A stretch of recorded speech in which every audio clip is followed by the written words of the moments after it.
him. Sorry. Thank you very I much. didn't very Grazie. good. Niente, figuratevi. It was. I'm here. Thank you. Bye.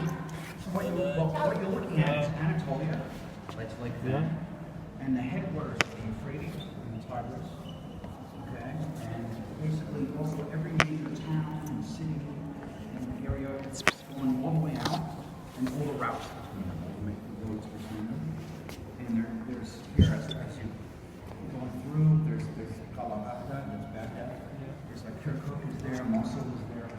So the mountains on your side, that's the Zagros.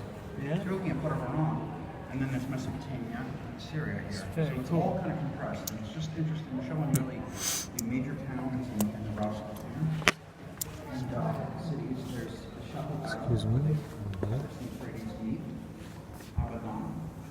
There's Mecca, it's here. Oh, yeah. And there's Yemen. It's an Ottoman Turkish, so it's Mehmet Yemen. And there's other points of interest. There's an oil petroleum seat. Oh, yeah. I